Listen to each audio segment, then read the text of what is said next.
accompanied by Fortune, a Batman all media types fanfic, rated for general audiences, with additional tags for Tim Drake centric, Tim Drake needs a hug, Tim Drake is Robin, Tim Drake gets a hug, ish.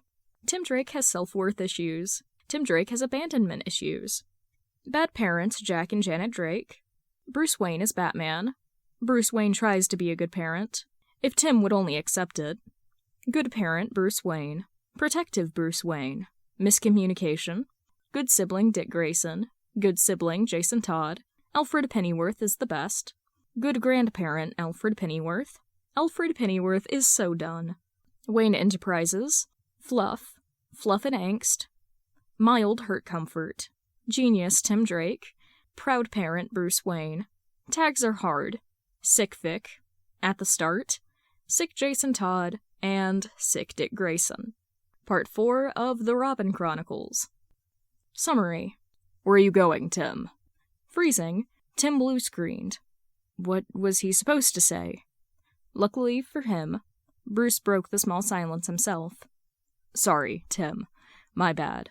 When one of my boys is sick, I usually take the other with me to the office. You couldn't have known this. The man gently explained. Tim's eyebrows rose. Which parent willingly took their children to work? Or, Bruce takes Tim to the office as part of a family tradition.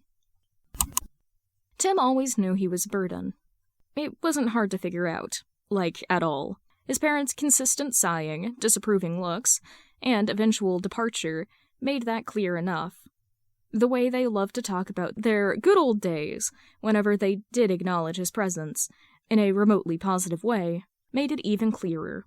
Timothy Drake was an accident baby. He knew that, and that was fine. To make up for that shortcoming of his, he got great at disappearing.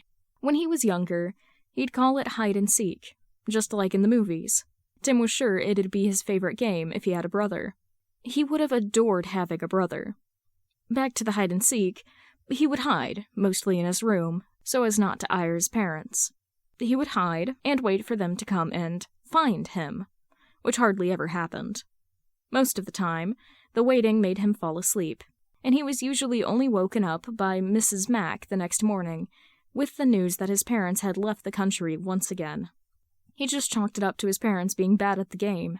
It was safe to say that now, Tim was a pro at slinking away into the shadows, not to be seen nor heard, whenever necessary. This was exactly what he planned to do today. Jason had already guilt-tripped and manipulated him into staying the night at the manor, which Tim had swiftly countered by making Jason do the same. His mother would have been proud of how cunning the move was if she weren't too busy pretending not to have a son the second she left Gotham. The second he crept downstairs and towards the dining room for breakfast that morning, Tim knew something was off. He was the last person to come down, and yet somehow looked the best, excluding Alfred, of course. Bruce, clad in a suit since he'd be going into the office today, always looked like a zombie before 9 a.m., and 3 cups of coffee. Tim was admittedly not much different. The first morning Dick had found Tim and Bruce at the breakfast table looking like they'd rather kiss death than be awake at that hour. He dropped to the floor in hysterics, taking a bazillion pictures, and dragged Alfred out of the kitchen to show him the sight. Only to pause and poke Bruce in the cheek, seriously asking if he was sure he hadn't had an affair with Janet in the past. That had both Bea and Tim wide awake and choking on their coffee. Especially now, after Ivy attacked his school a few days ago, forcing it to close temporarily and leaving Tim with more spare time for longer patrols. He was particularly still asleep in the mornings.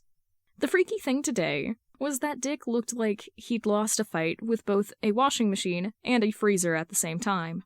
His hair was sticking up in all directions, some strands dry, and others dripping wet. His cheeks were fiery red, with his nose to match. Jason didn't look any better himself. His usual respect for Alfred's food and his willingness to help the butler every chance he got were nowhere to be seen. Instead, he was staring into the distance with glassy, red-rimmed, vacant eyes, his hands trembling for some unknown reason. Whereas Dick was clearly sweating, Jason was pale as a sheet and looked to be freezing. So much so that he'd unknowingly chosen to wear Bruce's old Gotham U sweatshirt. Or at least Tim thought it was unknowingly.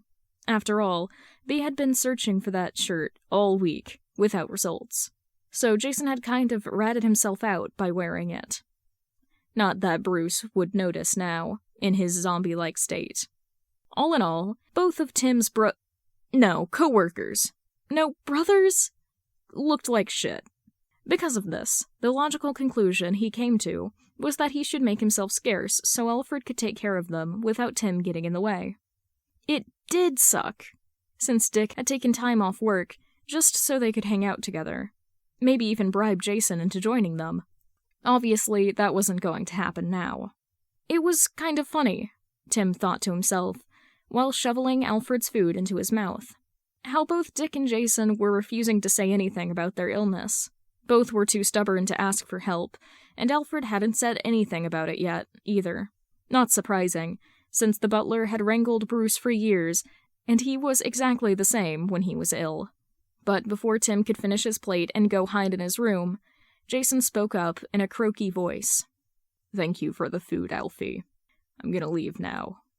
With a low groan, Jason pushed himself up, swaying for a few seconds, then almost fell flat on his face as he took his first step.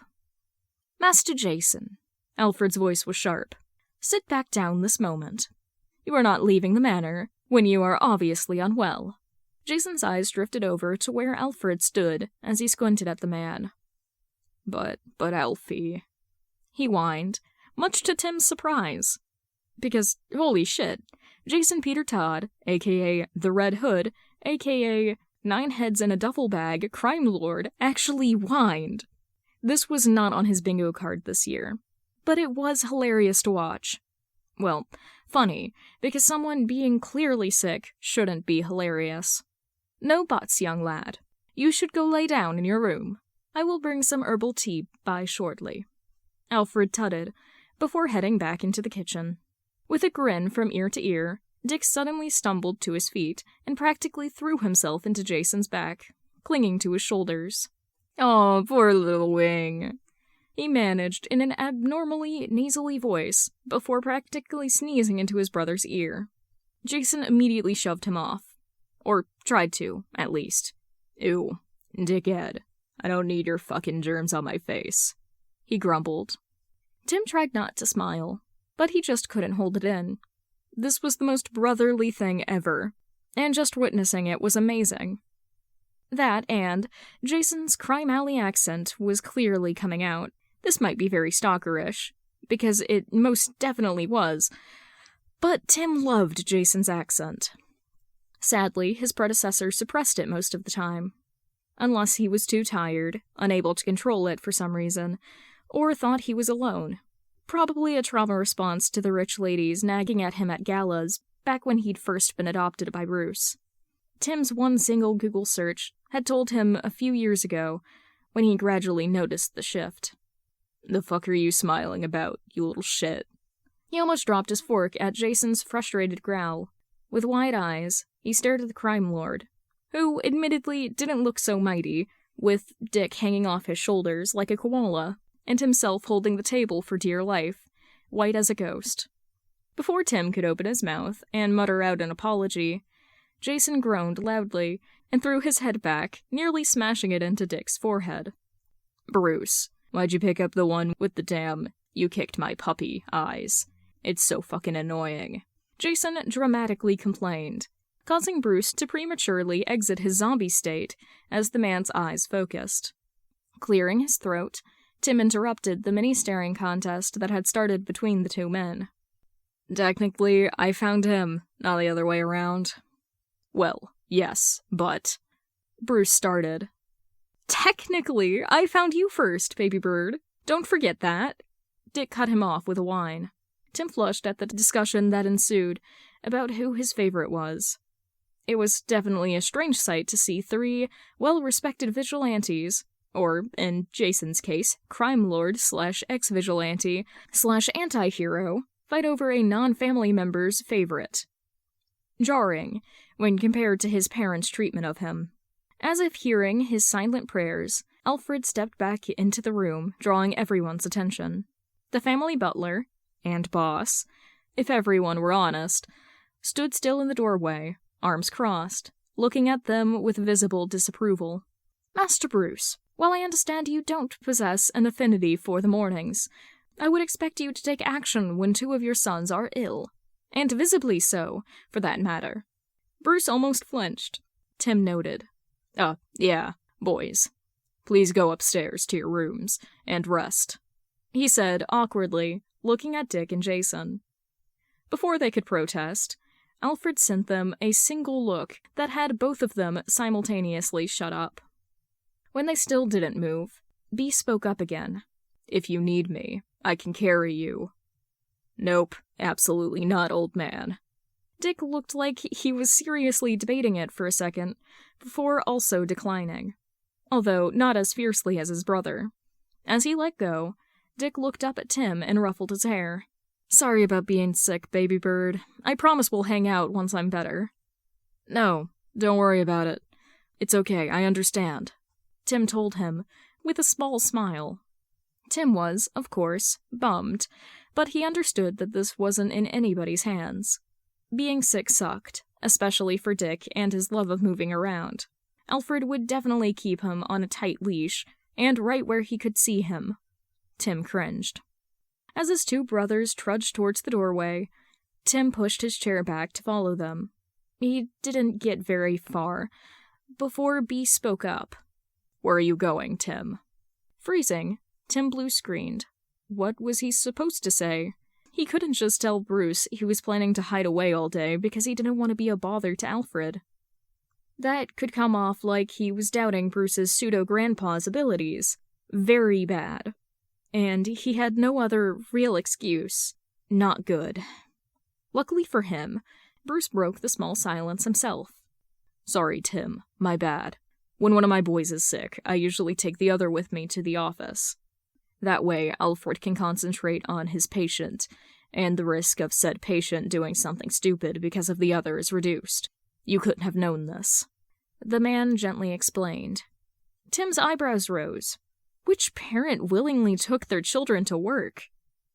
That was his parents' literal worst nightmare. If it wasn't an occasion where Tim needed to be shown off, he stayed home.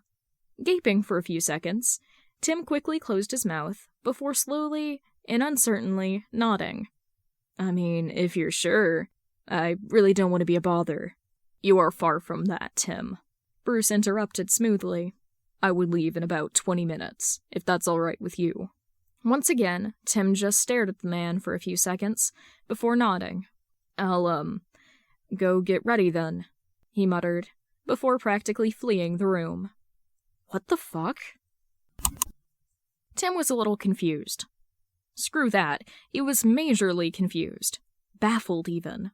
As he rummaged through the half-empty closet in the guest room he was staying in whenever he slept over at the manor. Not a regular occurrence. He was frantically trying to find something that wouldn't immediately embarrass Bruce when they stepped into his office. Most of the clothes he had here were comfortable ones meant for after patrol. He also had a stray school uniform hanging around, just in case.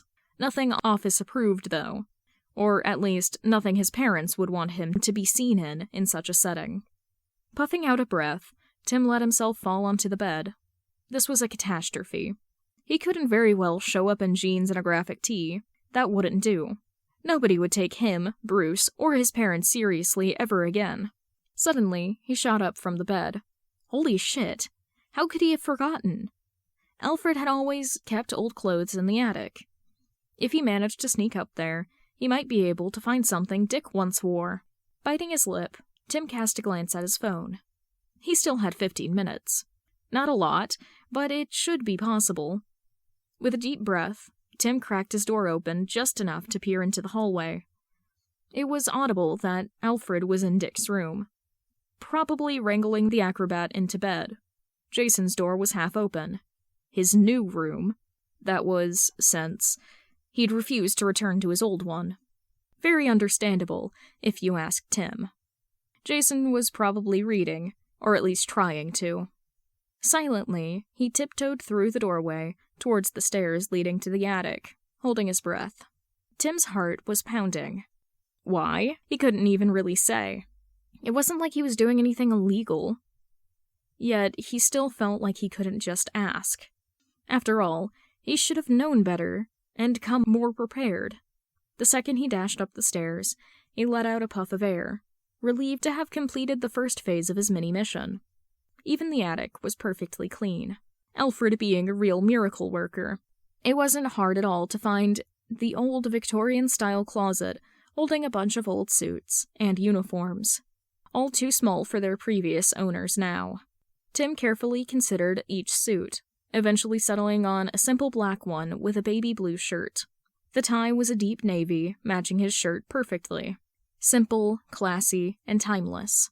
Almost in a sprint, Tim quietly made his way back down to the room he was staying in and swiftly changed into his newly acquired suit. After styling his hair, he looked in the mirror. Yeah, this would work.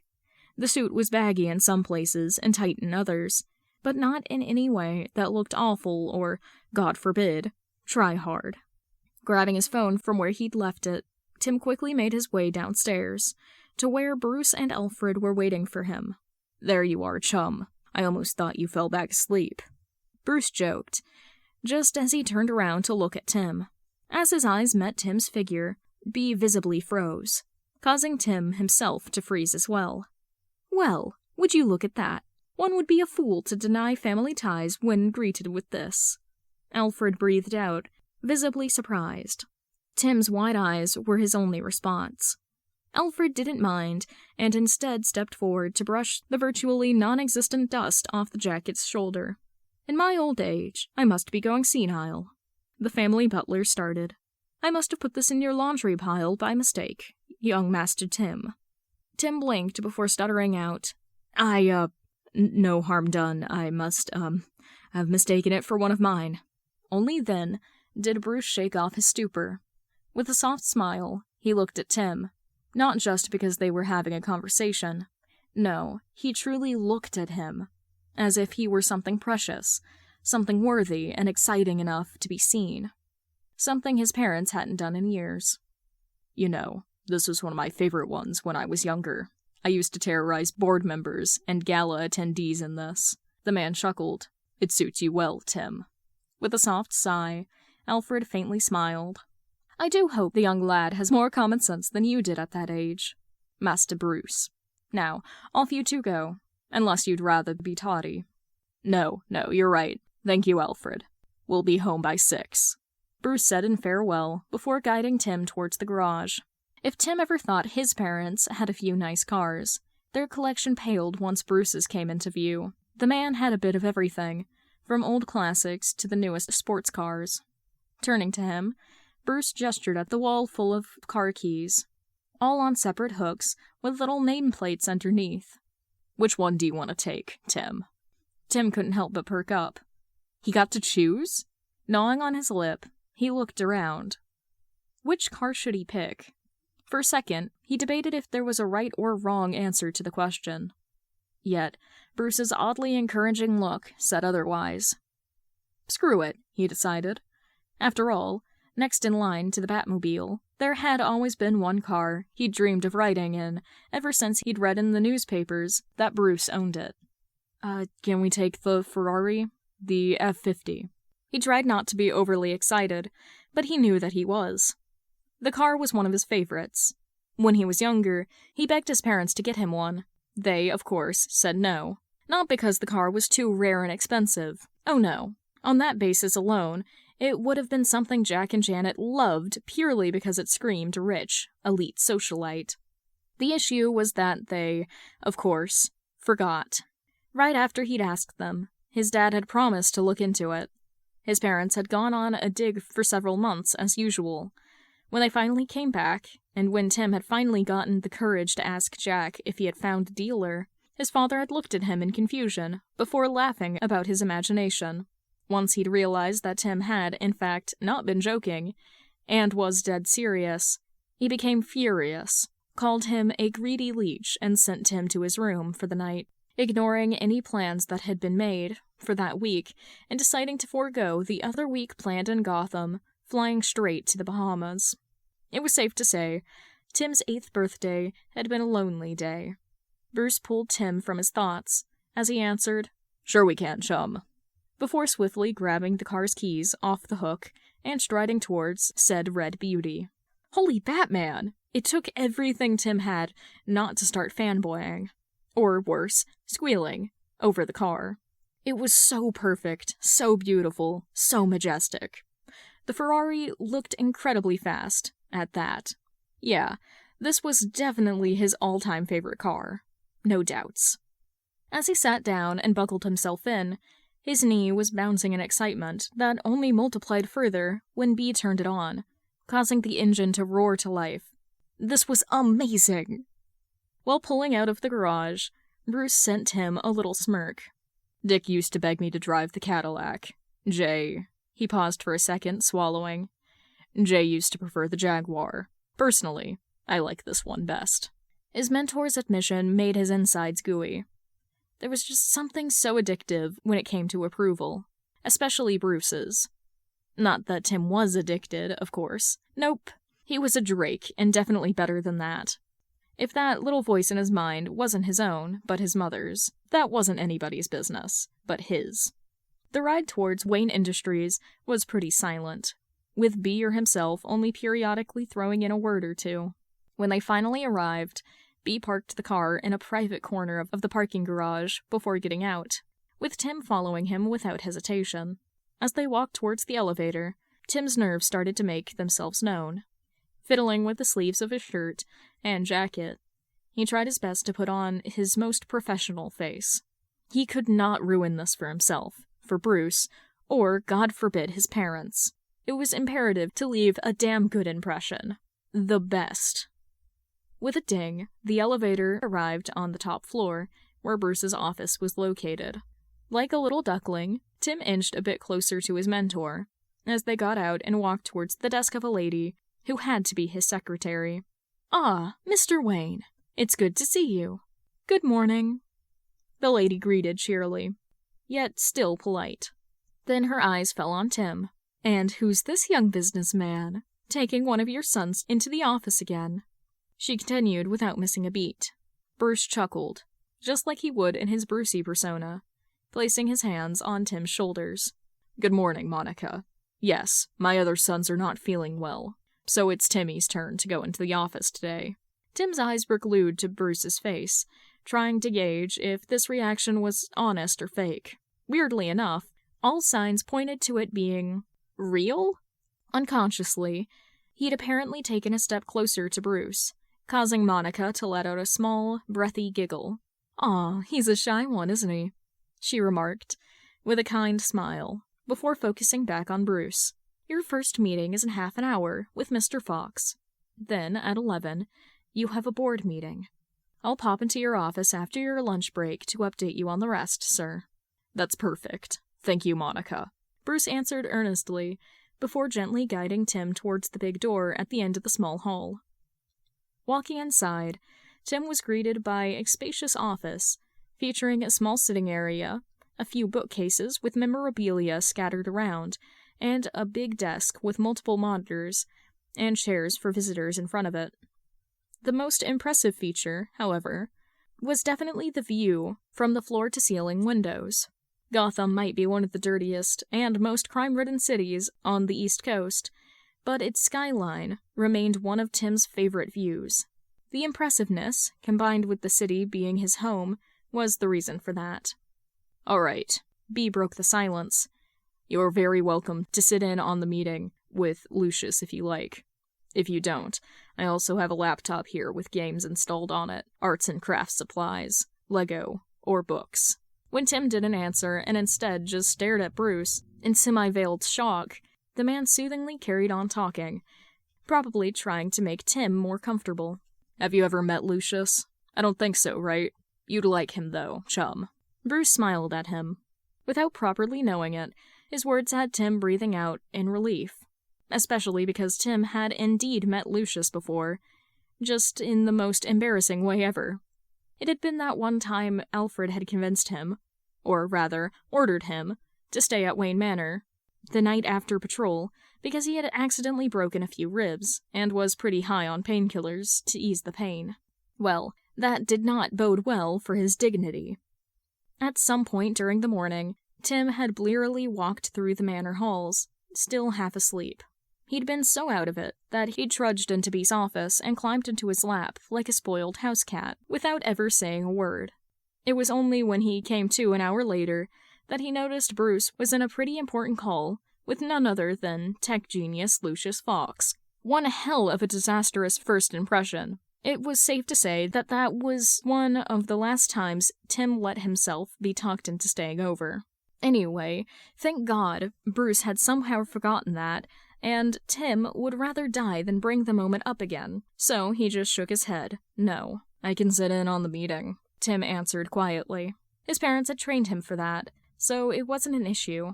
They had made it clear from early on that they expected Tim to take over by his 18th birthday, at the latest. That didn't leave much room for other dreams or aspirations, so he guessed it was best to just get used to it early, especially since this was his first visit to an office in ages. Jack and Janet obviously never being home. Better to use this opportunity now that it arose. "Are you sure, chum?"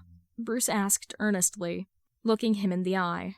"You can choose to do something else whenever, okay? Nobody is expecting anything from you here." The soft eyes and the quirked lips of the man in front of him had Tim's insides fluttering with butterflies, and his knees turning to jelly. Swallowing, he nodded, feeling like a little kid again. Technically, he kind of was, but that was besides the point. Bruce stared right into his soul for a few seconds longer. What he was searching for, Tim didn't know, as he suppressed any urge to fidget with his jacket sleeves. Then, finally, Bruce nodded. "All right, come here then." Quietly, he walked behind Bruce's desk and sat down on the chair Bruce had pulled up for him. At the same time, Bee also sat down and started logging into all of his accounts. The next few minutes were spent with Bruce explaining what the ensuing meeting was about, and showing the plans, drawings, and statistics involved. Tim asked questions whenever he could, getting bolder and bolder as time passed, until a knock sounded at the office door, and Lucius walked in, that is. Suddenly, Tim quieted down and leaned back in his chair without slouching, trying to distance himself from what would happen with his body language. Little kids like him didn't have any reason to be at such meetings. His father's voice whispered into his subconscious. "Good morning, Bruce." "Good morning, Tim." Lucius greeted smoothly, not even batting an eye at Tim's presence. The fact that the man knew his name had Tim's face redden a tinge. God, he remembered, didn't he? As sinking into the ground wasn't an option, Tim wished the man a good morning back instead and settled in, listening to the small talk Bruce held. When the two men eventually transitioned into talking shop, both made sure to include Tim here and there. Much to his surprise, Bruce actually asked for his opinion at some point, and the best part was that the man also listened to what Tim had to say, carefully considering, before asking Lucius to implement it. Tim felt actually seen, and as much as that was one hell of a shoulder pat, once the more lame and boring topics came to table, his interest started to dwindle fast. Before he knew it, he was playing around with one of Bruce's pens, or turned around gazing out of the window. His parents would have had a stroke. Instead of correcting him, Bruce suddenly stood up, went over to a cupboard, and pulled out a brand new Lego set, bringing it over without a word said. The second Tim held it in his hands, his eyes lit up. It was a Lego set of the Batmobile. Or at least what people thought the Batmobile looked like, since it wasn't seen up close by civilians usually. Muttering a quick yet grateful thank you, Tim mindlessly slid off his chair and plopped himself down on the ground, diagonally from the desk next to the windows. Time flew by, to the point where he hadn't even noticed that Lucius had left, and Bruce had been pacing in front of the window wall, pinching his face on a call for the past half an hour. After that tiny moment of clarity, Tim's focus was once again glued only to his Lego set. It was familiar enough to keep him entertained, and yet intricate enough to keep his fingers busy. Suddenly, Tim was ripped out of his little fantasy world as the office door opened and Monica peeked inside. "Sorry for the disturbance, Mr. Wayne."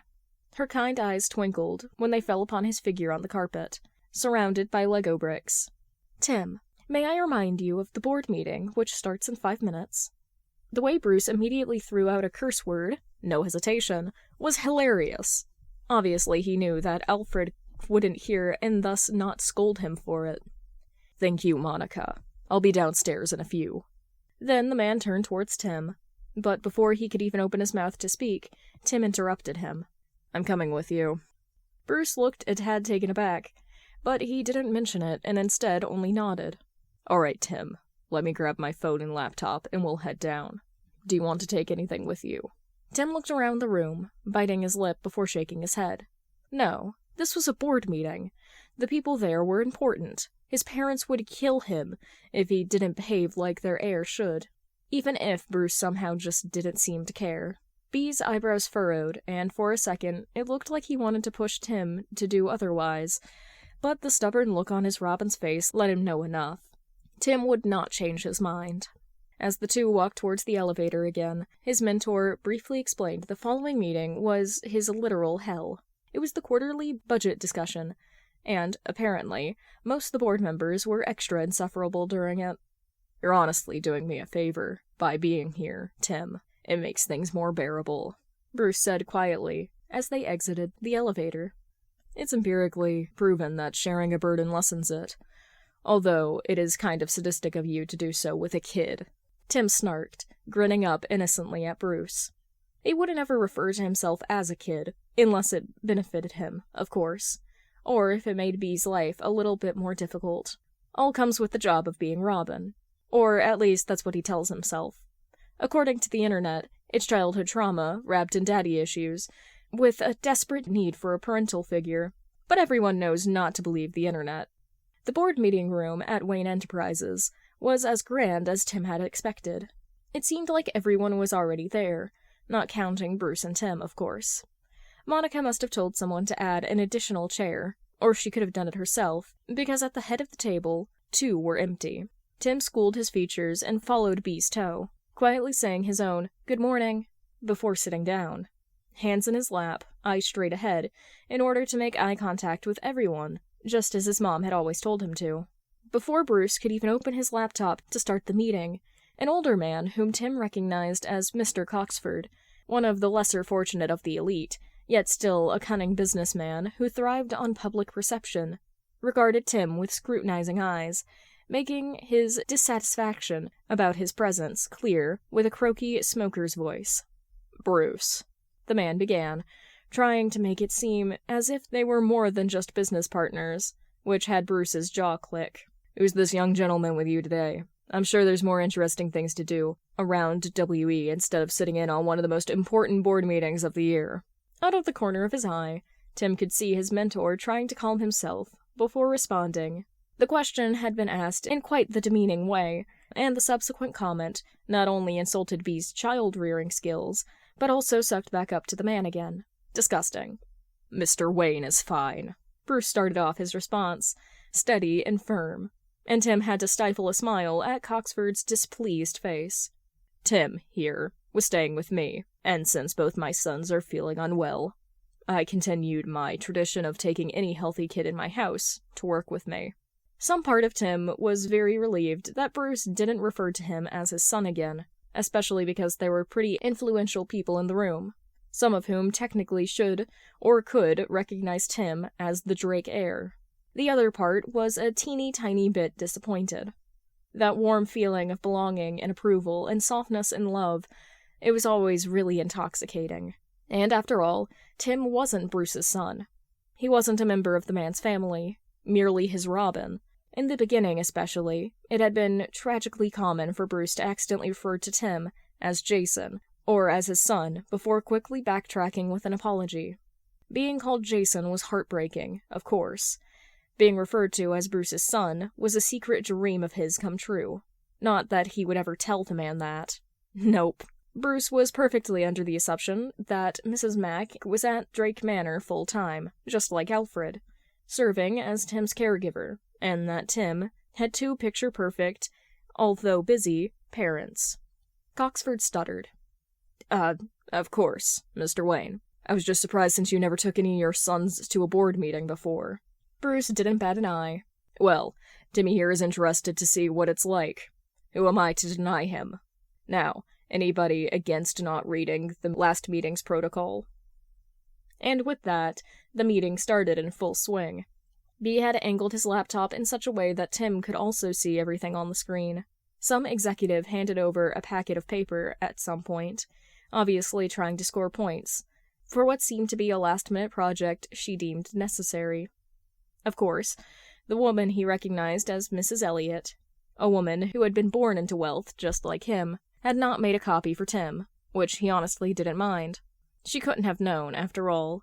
So when the discussion about funding the project slowed to a close, Tim gently took Bruce's stack and flipped through. B had been quiet for the most part, as the board members squabbled with each other, all trying to win favors and get as much as possible. The papers, Tim soon realized, described plans for a welfare center for people who had just lost their jobs or had problems making ends meet. A noble concept, and most definitely needed. Its location at the edge of Crime Alley would definitely be appreciated by Jason.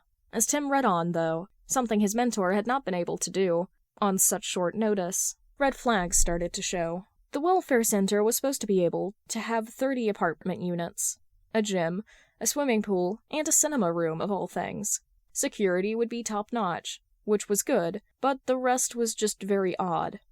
At the back, there was profiles attached of people who would be interested in managing the center and their plans on how to do so. At first glance, it all looked fine. That was until Tim spotted the tiny text at the bottom, saying that not only would the tenants only be allowed to stay for free for a maximum of 3 months before needing to pay a steep price, but the managers would also be allowed to evict them on short notice after the 3 months, to make space for new people. This led him to look further into the potential managers, swiftly noting that the people suggested were all distant family members of Mrs. Elliot, all in need of housing and employment, which also explained the gym, swimming pool, and cinema room. The last straw was the fine print within the estimated cost table at the very back. At the front, there was some rough numbers, but this one had all of the details. The numbers did not match up at all. So not only was this board member trying to take advantage of people in need to help some of their incompetent relatives, she was also trying to swindle money from Bruce and WE in extension. Focusing back on what was being said, his heart racing, Tim tuned in just as Mrs. Elliot slyly brought over a contract and pen for Bruce to sign. B was a bit hesitant, but he liked the idea of the project. He was visibly displeased about the short notice of everything, but that man had a heart of gold and too much cash to care about the finer details. Placing trust in the validity and honesty of the lady's hands. The lady who was everything but honest. Before Bruce could sign, Tim slid the contract from under his hand and tore it in two cleanly. When gasps of disbelief erupted, he felt all eyes on him, burning through him. Suppressing his shaking hands, he cleared his throat, but before he could get a word in, Mrs. Elliot cried out in outrage. "Young man, what do you think you're doing? Drake heir against care of the unfortunate. Timothy, what would your parents think?" She practically screeched. Of course she recognized him as Timothy Drake. Great. Clearing his throat again, he held up his hand to kindly shut her up, just as he'd seen Bruce do before. "Kindly refrain from making any judgments, Mrs. Elliot. My parents would be more than satisfied with my unwillingness to fund a project that's nothing but a sham." Silence spread through the room as Mrs. Elliot's cheeks blazed, her face pinched in anger. "How dare you, you insolent—" "Mrs. Elliot, explain yourself." Bruce's voice boomed through the meeting room suddenly. It was only now that Tim noticed Bruce had also stood up, forming a shield between him and the furious board lady. Bruce's attention was swiftly turned back to Tim when Mrs. Elliot kept her mouth shut. "Would you please elaborate, Tim?" The look on his mentor's face told him all he needed to know. Bruce was intrigued and placing his full trust in Tim's hands, just like Batman would do with Robin, if the situation called for it. He could not mess this up. Not when he'd already done what he swore not to do. Stick his nose into business that wasn't his own. Hell, he wasn't even a Wayne heir. What the fuck had he just got himself into? No time to doubt himself now, though. Not when he'd already dug his grave. Nodding, he slid the stack of papers towards Bruce again and started speaking. First of all, it's a very bad business practice to pressure someone into signing a deal without enough time to look over all the specifics. It shows that you have something to hide. Secondly, when taking a closer look at the included facilities of the center, I can only shake my head. Instead of focusing on using all the space you could for the apartments, you instead want an indoor swimming pool, a gym, and a cinema room. In that space, you can make 6 more apartment units, which I'm certain would be much more helpful. The top 2 floors of the building are supposed to be converted into a few luxury apartments, to which I can only ask why. The people inhabiting these centers would be most grateful for a roof over their heads, electricity, and hot water. No need for these excessive expenses. On page 13, there are a few more questionable clauses that basically take advantage of those in need. The management you propose, Mrs. Elliot, consists of less fortunate or business inexperienced people from your family, to whom basically all the power over the tenants would go. And lastly, with the sum of money you were asking for, and the detailed cost plan you included at the very back, you would basically steal $10,000 from Bruce. Monthly. When he looked up from the paper, and at his mentor and the others, he flinched. Mouths were hanging open, because of his rather ruthless call-out. Mrs. Elliot looked about to explode, spluttering to deny it. And Bruce? Bruce's eyes were narrowed at first, as they met his, yet suddenly they grew soft and filled with pride. Thank you, chum, for saving the company from making a very bad decision. He ran a fond hand through Tim's hair, before turning towards the board. It is shocking to see that it had to be a middle schooler to point this out to us. This serves as a lesson to us all. Mrs. Elliot, my legal team will deal with you for this fraudulent behavior. Tim watched as B gathered his belongings. Tim and I are going on lunch break. We will pick this topic back up on another day. Meeting adjourned. As goodbyes filled his ears, Tim walked out of the meeting room right after Bruce. The second they got back into the man's office, B practically threw his stuff down on his desk, before suddenly gathering him into a hug. Thank you, Tim, my brave and smart little Robin. Uncaring about boundaries and all, for once, Tim let himself melt into the hug. Was this what it felt like to make your dad proud? Not that B was his dad, of course. I'm proud of you, the man said, as if reading his mind. Thanks, B, Tim muttered after a while, resting his head against Bruce's chest. This shit was more exhausting than he could have ever imagined. At some point, Tim was maneuvered to sit on B's lap, as the man himself sat down at his desk to work some more. Tim didn't know how long he played cat for, since, at some point, he fell asleep. Bruce only gently woke him up around 1 p.m. You back in the land of the living, chum? Food's here. I ordered pasta from the cafeteria downstairs, if that's okay. Tim rubbed his eyes blearily. Bruce chuckled. Yes, it's Alfred approved. I wouldn't dare anger him. No, you have to eat something, Tim. Fine, he whined, sitting up. It was only then that he realized he had communicated in Batman, a term Bruce had come up with to describe the grunts B used to communicate in costume and out of it, whenever he was tired, annoyed, or just not in the mood to talk. All of the Robins, and even Alfred, were fluent in understanding it. Even Superman, Tim was pretty sure. Only he himself, though, could actually communicate with the grunts. Another reason why Dick specifically loved to joke about needing to test Tim's DNA against Bruce's again, just in case. In the end, Tim and Bruce had eaten their lunch together, which he had to reluctantly agree was pretty good. Not Alfred-level good, of course. Nobody could compare to him. But good regardless. The afternoon was less eventful, something Tim didn't mind at all, as B had phone calls, emails to answer, and people come visit him. Tim switched between sitting on the ground and building his Lego Batmobile and napping on one of the couches. Monica periodically brought in drinks and snacks for him, something Bruce said she only did for those business partners that she liked. So he took that as a win. Time flew by, and by the time he finally completed his Batmobile Lego set, Bruce had shooed away the last people wanting to see him for the day. As Tim started to break down his Lego build apart again, In order to put it back in the box, B interrupted him with a confused look. "Chum, why are you breaking it?" His head shot up, and he looked at his mentor's face. He was doing something wrong, wasn't he? Swallowing, Tim meekly answered, "I need to put it back into the box to give it back to you, and to do so I need to take it apart." It came out as a question, something he definitely not intended to.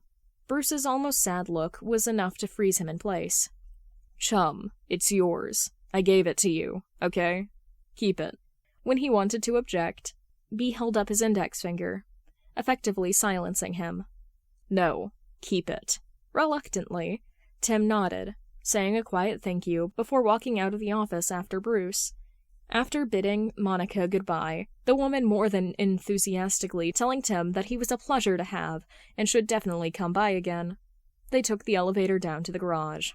Both Bruce and Tim were tired.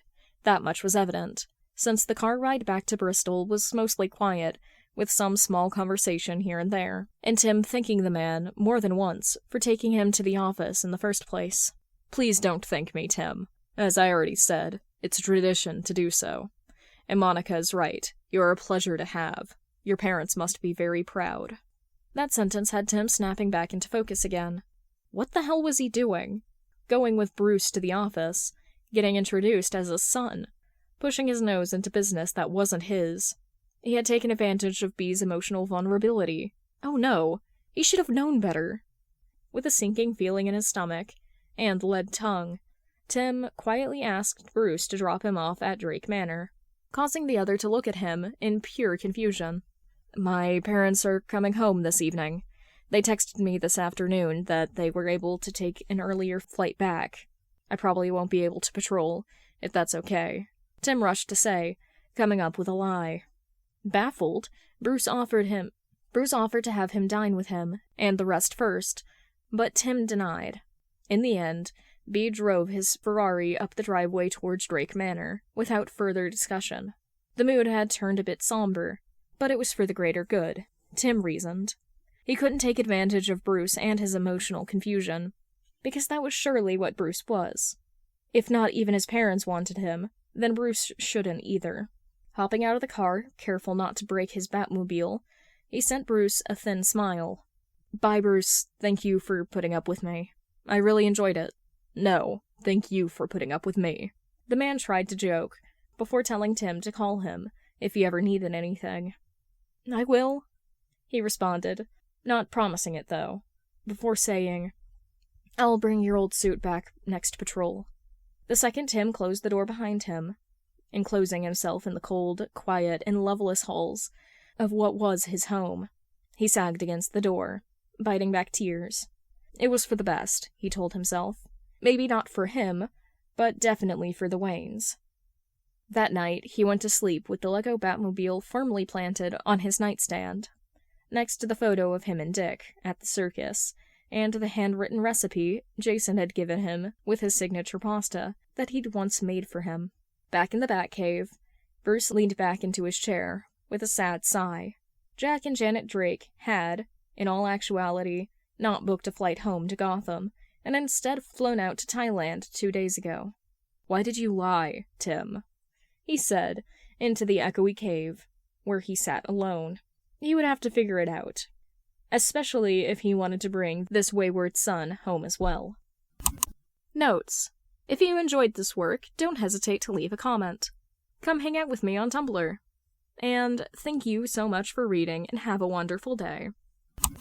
Give me recommendations for fics. There's a decent chance if you recommend something, I will at some point ask the author if I can read it. Jack and Janet?